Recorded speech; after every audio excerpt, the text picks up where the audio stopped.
सत्कार आणि बराच वेळ झाला माध्यम प्रतिनिधी सुद्धा इथे आहेत।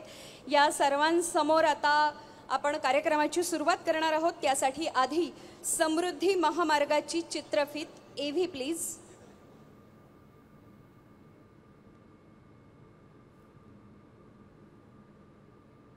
महामार्ग महाराष्ट्र के विकास को नई दिशा देगा, नई ऊर्जा देगा। माननीय पंतप्रधान नरेंद्र मोदी जी यांचे हे 11 डिसेंबर 2022 रोजीचे उद्गार आहे। त्यावेळी त्यांच्या शुभ हस्ते महाराष्ट्राच्या समृद्धीची भाग्यरेखा प्रथमच अस्तित्वात आली होती। त्यांचे तेव्हाचे शब्द आता प्रत्यक्षात उतरले। अंदाज कुछ अलग ही है मेरे सोचने का, अंदाज कुछ अलग ही है मेरे सोचने का, सबको मंजिलों का शौक है और मुझे रास्ते बनाने का। तसंच महाराष्ट्र सरकारचे माननीय मुख्यमंत्री श्री देवेंद्रजी फडणवीस यांच्या दूरदर्शी विचारांमुळे आणि नेतृत्व कौशल्यामुळे हा महामार्ग साकार झाला।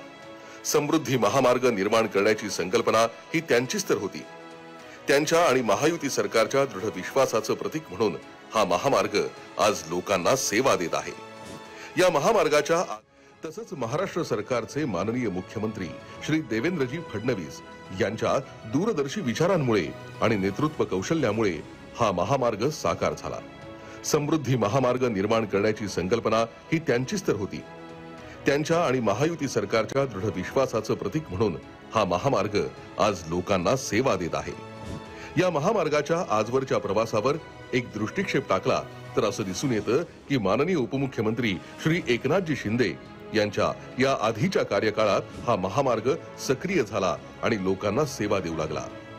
त्यानंतर पुन्हा माननीय मुख्यमंत्री श्री देवेंद्रजी फडणवीस, विद्यमान उपमुख्यमंत्री श्री एकनाथजी शिंदे, विद्यमान उपमुख्यमंत्री श्री अजितदादा पवार यांच्या कुशल नेतृत्वात या महामार्गाला पूर्णत्वाच्या दृष्टीने विशेष गती मिळाली। या सर्व प्रक्रियेत या महामार्गाची भक्कमपणे उभारणी ही MSRDC ने केली आणि प्रगतिशील महाराष्ट्राची ओळख अधोरेखित केली। आता याच शृंखलेत समृद्धी महामार्गाचा अंतिम टप्पा सामील होत आहे।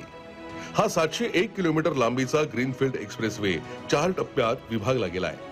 नागपूर ते शिर्डी 520 किलोमीटरचा पहिला टप्पा असून शिर्डी ते भरवीर हा 80 किलोमीटरचा दुसरा टप्पा आहे, तर भरवीर ते इगतपुरी पर्यंत 25 किलोमीटरचा तिसरा टप्पा आहे आणि ज्या चौथ्या टप्प्याचं आज लोकार्पण होतंय तो इगतपुरी ते आमणे पर्यंतचा 76 किलोमीटरचा शेवटचा टप्पा आहे। लवकरच नागरी वाहतूक सेवेसाठी हा टप्पा खुला केला जाईल। या चौथ्या टप्प्याचं काम आव्हानात्मक आणि अत्यंत कठीण होतं। हा 76 किलोमीटरचा टप्पा सर्वात अवघड अशा भूभागातून मार्गक्रमण करतो। इगतपुरी आणि ठाणे जिल्ह्यातील मुंबई हा 18 तासांचा प्रवास या महामार्गामुळे कमी होऊन केवळ 8 तासांवर आलाय। आता शेतकऱ्यांसाठी नवीन उद्योगाच्या खोऱ्यांचा प्रदेश होता, त्यामुळे मोठे पूल आणि बोगदे समृद्धी महामार्गासाठी खोदावे लागले। हे अवघड काम MSRDC ने आपल्या अभियांत्रिकी कौशल्याच्या जोरावर लीलया साध्य केलं।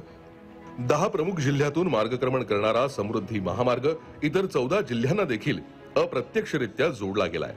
त्यामुळे नागपूर ते मुंबई हा 18 तासांचा प्रवास या महामार्गामुळे कमी होऊन केवळ 8 तासांवर आलाय।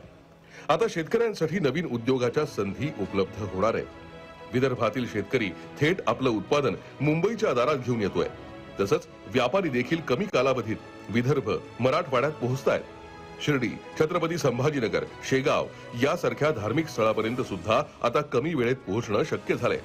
यामुळे आध्यात्मिक पर्यटनाला नवा आयाम प्राप्त झालाय। या महामार्गामुळे नवी मुंबईतल्या जवाहरलाल नेहरू पोर्ट ट्रस्ट वरून नागपूर इथल्या मिहान प्रकल्पापर्यंत अत्यंत वेगात माल पोहोचू शकेल। महाराष्ट्राच्या समृद्धीची ही भाग्यरेखा आज पूर्णत्वाला गेलीये आणि महाराष्ट्राच्या विकासासाठी उभारण्यात आलेल्या या दमदार महामार्गाचं श्रेय हे महाराष्ट्राचे मुख्यमंत्री श्री देवेंद्रजी फडणवीस आणि महायुती सरकारचं आहे।